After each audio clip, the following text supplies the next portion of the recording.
Welcome to the Let's Get It podcast. I'm your host, Stan Kemp, and I am here today with the phenomenal Miss Renee Knorr. Renee has an amazing background. She started her career in the banking industry, working with Wells Fargo and SunTrust as the executive VP for decades. She transitioned that career into her modeling career, which has soared and touched many stages. I am so excited to have her here. She has started her own company. She is an advocate for women and young girls. She has worked with some of the best, Tadashi and Oscar de la Renta, just to name a few. She has modeled and ran so many of the best runways out there.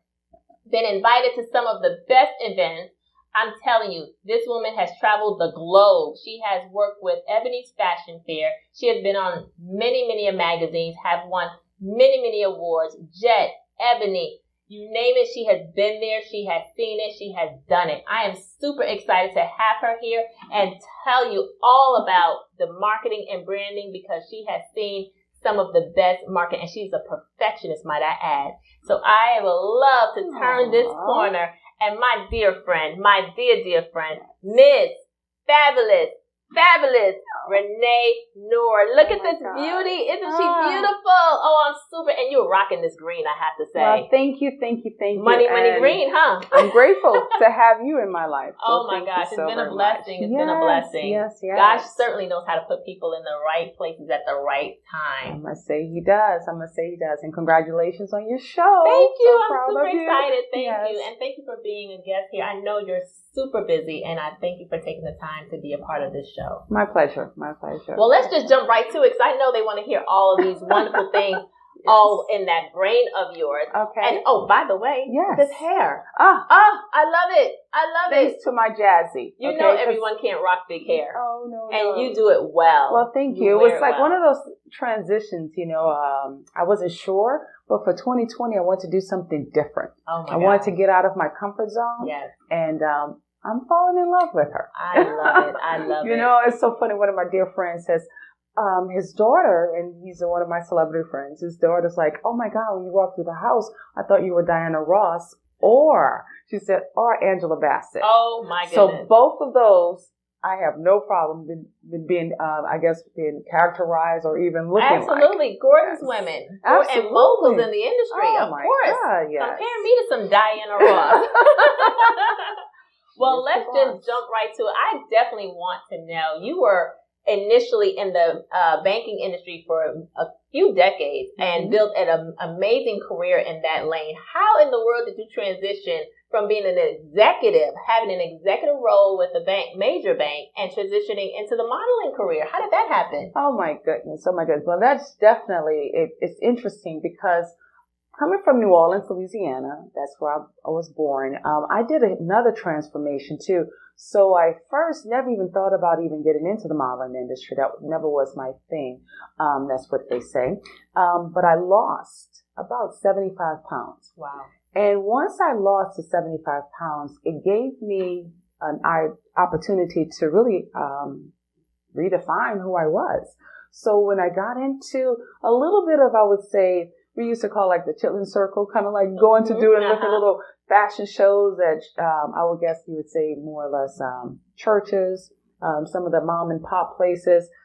I was realizing that could be sort of like a niche. I entered into a beauty pageant, and then from that beauty pageant, it helped me to propel a lot more confidence in what I thought I even had, And those beauty pageants can be pretty tough. I know they're super competitive. Oh my goodness. The politics. Oh my God. The politics, So yes, and after that, I said, you know what? I probably won't ever get back into the beauty pageant world again. However, I allowed that experience to help funnel me into going into that direction of being into the modeling industry. Interesting. I did model prior to going with Ebony Fashion Fair. And Lord, that within itself has, the appreciation, and not only that, just being a part of our legacy. I would call it our legacy because that was 51 years, but I modeled with Ebony Fashion Fair in the late 90s. Wow. And traveling the world, 34 different states, being able to grace over 130 different runs. If those shoes could talk. Man. Oh my goodness. I mean, just being able to take the modeling industry and now transition into the banking world, having that solid foundation, it has definitely, I would say, molded me, being able to fuse fashion that I love, which is my passion, as well as now the organization, being a part of that side has really taken me to a whole nother level of, dressing up, but not only just dressing up, but being able to still take care of people and care for people, right. Just give us that opportunity to do it in a different way, do it in a different style, Well, this is a fun style. I love beauty and fashion, even though I'm still trying to learn how to be the girly girl. But I just love to see it. It just, my dad, he's an island boy. He's from Trinidad, and so he's very old fashioned, very old school. And I can remember him always saying, a young girl is supposed to always have on shoes. They shouldn't wear sneakers, and so I guess that to that extent that is embedded in my growing. But outside of that, I could not get the rest together. Well, you did a great job, young lady, today. Well, I'm trying. Okay, thank gosh for hairstylists. There's a need for you all. Yes. And the beauty, yes, there's a need. So now help us understand, now that we can see that you have seen so many stages, you have had the pleasure of being around some of the Tadashi, Oscar de la Renta. I mean, I'm telling you, you have been around some of the most elite professionals and moguls in that industry. What can you say you have learned from a marketing and branding perspective, seeing all of how they put events together and how does that gel in this marketing and branding world? And please help us understand the difference, because so many people get confused by, well, what's marketing, or should I be branding, or what's the difference, and how did your experience help you become such a mogul in branding and marketing? Oh, wow. That's really the essence. When you think about branding and you think about marketing, as you said, a lot of people get them kind of like confused. But, I say the skinny of branding is the soul who you are. Okay? Because branding has a lot to do with, digging really deep into your vision in regarding to what it is that you want to be known for. What is it that you want to, it's a feel as well, So when you think about that brand, you really have to go into a little bit more, because when you think about it, Stan, we are all brands. We're born as brands. And when when you're defining that brand, when you write it out, think about some great people when you think about branding. Like you said already, Oscar de la Renta. Just having that brand, just even saying the name, what it stood for. Yes. And it still stands for that today. Yes. Sarah Blakely. Oh my God. With Spanx. That's right. When you think about her brand, you think about life, you think about energy, but most importantly, the product itself is going to help mold you, but your experience. Right. So when you think about a brand, that's how you want people to know who you are. Your vision has to be set aside. And, like I said, it's that core, because that's what you represent. Right. Now, when it comes down to marketing, and, then I'll talk back about the first question that you asked, or the first comment that you made also. But when you think about marketing, that's almost kind of like the reaction to it. Right. Okay. And when you think about marketing as well, that's that, okay, now how am I going to be able to build the awareness about my vision, or build the awareness about what it is that I want to do? Right. How can I get more people to buy into it, or how can I attract more of the right industry people? And that's something that you deal with the logo. Right. And I'll say this, it's almost kind of like branding is also part of the logo. I have to say that, because branding, it sets the tone of where everything starts. Right. Okay. But you can't just take a logo and slap it onto a website and think you're going to get something back. Right. So when you think about the branding and you think about the marketing, two separate steps, because also the marketing is the tactics, the layers that take place, again, with that component of just building towards getting that brand out there. So when you say working alongside with Tadashi, working alongside with Oscar De La Renta. You think about consistency. Wow. You also have that experience. Yes. You know, like I said, the soul of who they are, you can feel it in their brand. And again, their products also resemble that. When you go to Starbucks coffee, that's another one. You know, Starbucks coffee has coffee, but it's the experience. That's right. You know, and that brand can be echoed globally. Yes. And that's important when you know, that's kind of like how you differentiate the two. So that's wow. That's $1 million piece of knowledge right there. You mentioned consistency in your brand. And I think especially new businesses struggle with defining one, as you say so eloquently, who you are. That's the brand. And the marketing is pretty much how do you articulate the who you are. And so how can one who is starting up really, where should their focus be? I'm assuming it should be in their brand first and then their marketing, because oftentimes they have this small budget and they're like, okay, I'm trying to get PR and I'm trying to get this and I'm trying to get that, and they're all over the place. So where should they focus first in defining, I guess, the who they are and or how do they articulate themselves, and so that they're consistent in that and not spending money all over the place? Absolutely. You know, what we always see, and it's true, because sometimes you see a lot of people copying each other, you know, and I always say it's so important for you to be authentic. Yes. Because if you are authentic, if you're original, you don't necessarily have to try to copy what everyone else is doing, because you're always going to try to be competing with, trying to keep up with them, as opposed to really focusing on what you're true to. And when you're authentic with your thoughts as well as your vision, it's going to come flawlessly and effortlessly. I call it the law of less effort. Okay. So when you are able to identify who you are, as opposed to just trying to rush and do it, take your time, you know, because definitely that brand is everything.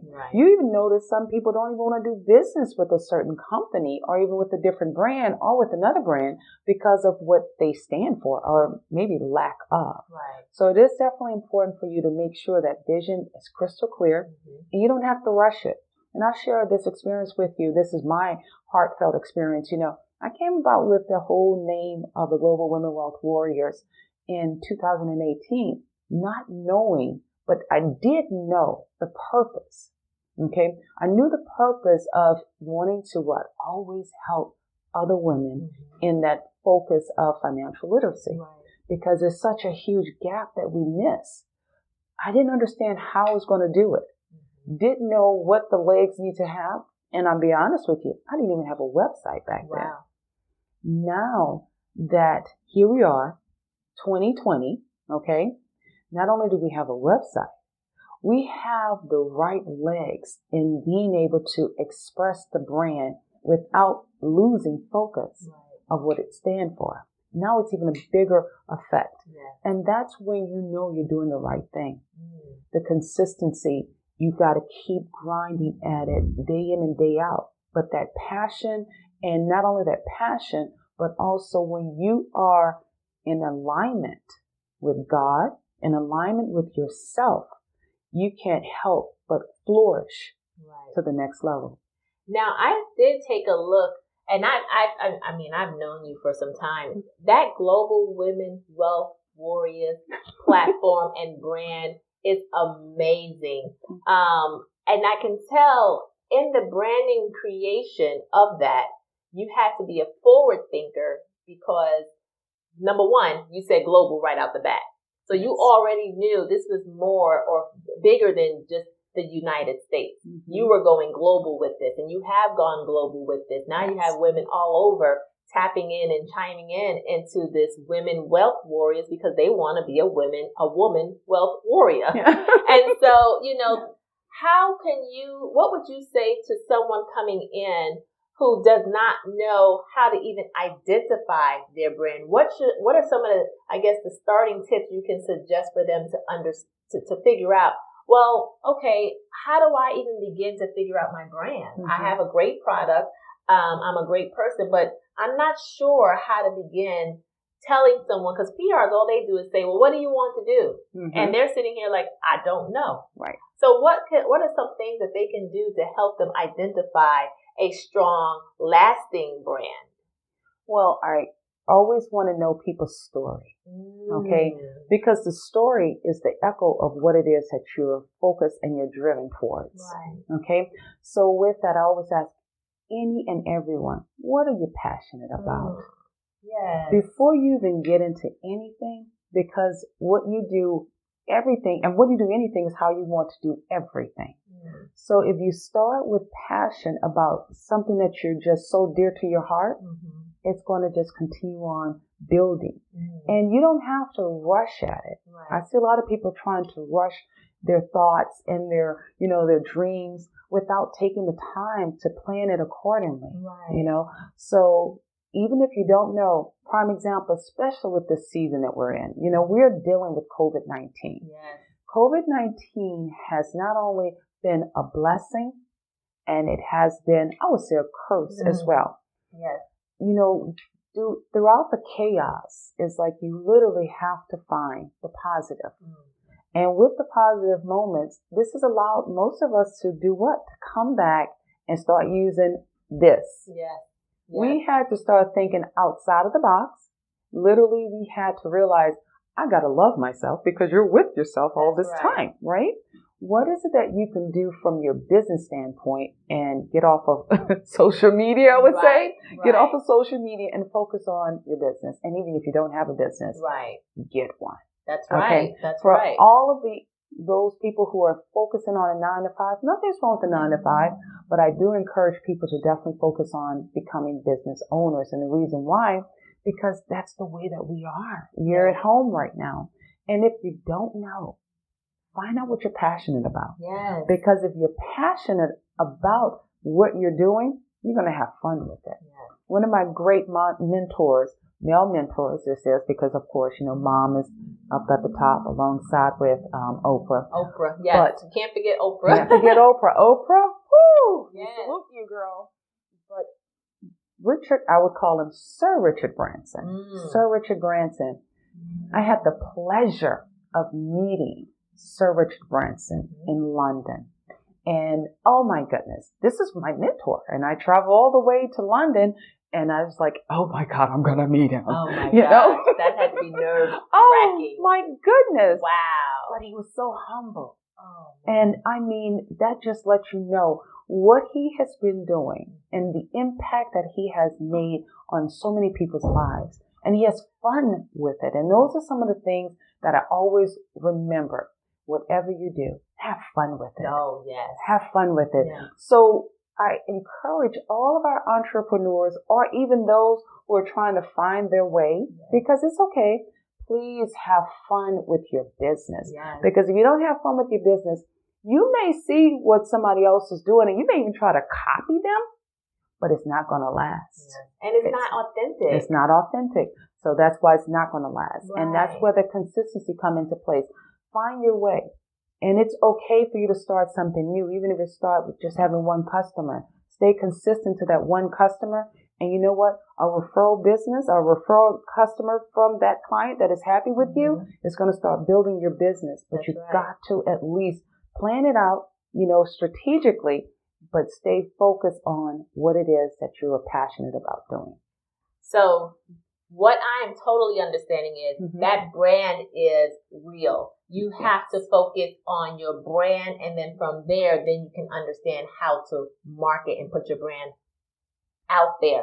Okay, so now that we know how to identify your brand through passion and purpose, because that's what I'm hearing, passion and purpose. Purpose. You guys with these small businesses, it makes sense when you have passion and it has a purpose. Yes. It cannot be just doing just because it seemed like it's the thing to do, or you think that's where the money is. A lot of people are chasing money instead of chasing their dreams. And again, I so commend you because you chased your dream and made, and from that dream it was brought from passion and followed by success, which that's what we need to really take heed to. So what are some qualities that we need to look for in helping us identify this brand and then now executing that into a marketing plan? What are the qualities of the people that we need to have in place? Because you can't do all of this by yourself. And there are people who specialize in this. You know what you want. You've identified your brand. You can now articulate and say, okay, this is what I'm trying to represent and look like. But what should I look for in finding that right person that's going to help me now take this vision and bring it to life? What kind of qualities am I looking for? That's a great question. I mean, it's so important, when you think about qualities and when you want to work with people who are like-minded. Okay. It's interesting. You can be all over the world chasing your dreams. But as you said, it's not important for us to chase our dreams because when it's right and it's outlined for you, it's going to come to you. Right. So, you want to have at least 7 steps. Okay. Definitely, you're going to want to know your distinctiveness. Everyone wants to know what makes you so different. Right. Why should I even why should I even want to do business with you? That's right. That's it. Right. You're the person that they're doing business with. You got to think about that. So what's going to make your distinctiveness? Right. People always say, what is your elevator pitch? Right. Okay. And with that elevator pitch, it's coming from you. So you got to have something in there that's a little bit more distinctive. Okay. It's great to be competitive, but you know what? Be competitive with yourself. Right. Okay. Strive to always elevate your brand or elevate yourself, but just knowing that you're going to be able to do it to continue on carrying that for that particular brand. Right. And that particular message that you're conveying. Definitely know your customers. You gotta know your customers, guys. I mean, it's so important because when we're putting things out there, who do you want your consumers to be? That's right. Either you want just your friends up the street because they feel as if you got something that's like really cool or catchy. But no, we need to be able to understand if we're going to be marketing towards the massive, how we're going to attract them. Okay. So you want to know your customers, and customer service is so important. Right. When you are in this field, because again, why? It's about you that people are doing business with, especially as a small business. Right. You're always going to be engaged with doing business with people that you like doing business with. Okay. One of the other things that you want to focus on is exposure is important. Okay. Having the right relationships is important. However, you may not know how to go about and get them. You have the social media. And social media right now is free. Leadership is everything that we can do to make sure that we're leading the trends in what we're doing with our business. It takes good leadership, and when you have those type of qualities, those type of traits and characteristics in a company, that's going to help to propel it to success. Right. Awesome. Yes. Now, you mentioned a few things about attracting your elite class. So from a marketing angle, if I'm creating a marketing campaign, I've identified my brand. What are some of the pertinent things that I need to have in place to attract sophisticated individuals, whether they're customers, they are potential clients, they are potential investors? How do I attract them through my marketing and branding? Okay. Well, I look at it this way, sometimes we don't really know the direction to go into. Google the social media. If you're not even sure about how you want to start your company from the beginning, it's right out there. I Google everything, Stan. And even before I walk through the door of like, okay, well, I want to do this, I want to do that. It's like someone's probably done it already, or maybe have an example out there for you. So feel free to feel comfortable enough to do that. If that's the customer that you're going after, find out who their customers are. Okay? Find out who they're doing business with and why. And what is it that they like about that particular company and brand? Again, everything is Googleable. Okay? Wow. Since it's Googleable, that gives you an opportunity to do your research. Right. Okay? Because you definitely need to do your research if you're really wanting to cultivate the right relationships, if you want to make sure that your brand is lasting, and also if you want to attract the right people and you want to go after the right client base, you want to make sure you're in alignment with those things. So those are like some check marks that you should have for yourself. Okay. And again, it's right there, Googleable, as they say, Google me, baby. I know it. I love that that's a new vocabulary word. Make sure it's Googleable. Yes, it's Googleable. It's Googleable. Okay. So now there's a lot of things people do wrong when they're marketing. So what are the absolute no-nos when you're creating your marketing platform and your branding? What are some of the absolute no-nos? Oh, some of the things that really drive me just a little bit, we have too much going on. When you have marketing, a message, it needs to be clear. Right. I shouldn't have to look at it and it looks like pizza. I hate to say it, but it's the truth, okay? And it's the everything pizza. Everything pizza. I mean, not only vegetables, but then you have all the meats, not one meat, not pepperoni. You have sausage, you have ham. It's just a heart attack waiting to happen. It's just overwhelming. And when you look at it, it's like, whoa, too many colors, too many different fonts. Keep it clean. Keep it simple. Most brands, what they'll understand, well, I will say this. Some of the entrepreneurs that are new getting into this whole entrepreneurship, sometimes they think it's cool because they may see it on Snapchat. Or they may think it's cool because it's a shorter version. Do your research. Right. Brands are important. And if you start off a brand, you can't change up that brand overnight just because something else is trending. Right. You want to keep a brand consistent. When you think about Saks Fifth Avenue, when you say elite brands, when you think about Neiman Marcus, when have they changed their identity? Right. They haven't. Right. They kept it consistent, but they do a lot of things that keep things cleaner to the eyes. Now, don't get me wrong, because you have different types of markets. If you are an urban market, you want to know how to market your brand for the urban customer. If you are mainstream and that's who you want to target, you want to know how to market your brand for mainstream. Right. When you think about global, and I say global because in the world that we live in, if you're not thinking global, you need to think You're not thinking something big enough. You need to be thinking bigger. You really do. You really do. Because when you think about it, we're on the internet. That's right. That's global. That's right. So your brand has to be global in 2020. Right. And with that, think about what other people are doing and how can you just fit right on in where people don't really think like, oh my God, is it I can't tell what type of brand it is, right. But know who your customers are. It's really important. That's an awesome point because I don't think a lot of people, I think people say they want to grow globally, but they don't do the things that they need to do to grow globally. And you made a really good point think about what they are doing in other countries that they can identify and understand your marketing language. Right. So to do that, you need to research what markets you're trying to hit.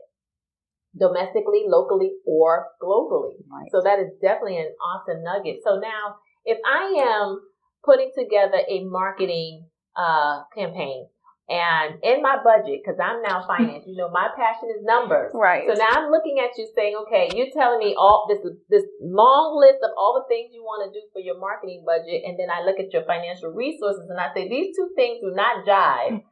What would you really say are the must-haves? I'll hear people say, I have to get my business launched. I have the grand opening, and they have this big budget for the grand opening. Oh, and don't let it be someone who says, I've got to have this guest speaker who wants $10,000 just to appear. Right. Make an appearance. Don't say anything. Just make an appearance. I have to have the red carpet, and I have to have all the security, all these things. And they're working with a poor man's budget, but they think this is what's needed. And then what happens, they find the resources to do it and then learn that they may have gotten 3% of that in their client base. So what are some of the most important things, if you had to pull out of that pool of things you can do from a marketing perspective, what are some of the most important things that are, most revenue driven and more cost effective for someone starting out so that they can have some direction and not feel like there's a need to do what a Fortune 500 company would do, that they can do what actually small businesses can successfully do on a small business budget? What are some of those things that they can focus on? Absolutely. Absolutely. It's amazing. I always say, technically, especially the industry that we're in right now, You don't have to break the bank, okay, in regarding to being able to lay down a budget when you're starting up your company. And the reason why, there's several components. We talked about some of them earlier, but definitely we got to utilize our social media. Mm-hmm. Currently right now, and I'll give you a couple of little nuggets, where it relates to what we're doing. If nothing else, people love to write on their social media. You like to write all your friends and your family members, and then you like to see what everybody's doing over here and over there. If you're on a budget, create a blog. Right. Create a blog. That could be one of the ways that can start you just with your ideas and thoughts. I say funnel your energy, so therefore it's productive, so therefore it can lead into income driven. Right. Another component. Everybody in the world, we've been doing Zoom, almost like 3 or 4 years. Yes. Oh my God. Yes. As soon as everybody got sequestered, it was like Zoom was the hot thing in the world. It's Zoom been around since 2012. I know it. But everybody was so excited. Oh my God, I'm doing a Zoom. But who's really doing Zoom the right way? Right. So with your businesses, think about it. You could be doing webinars. How much does Zoom cost? $14.99 right. for a small group. I feel as if you're really living on a budget, that's something that they can definitely do. Every thought of your actions will create a reaction. Every thought of your actions will create a reaction.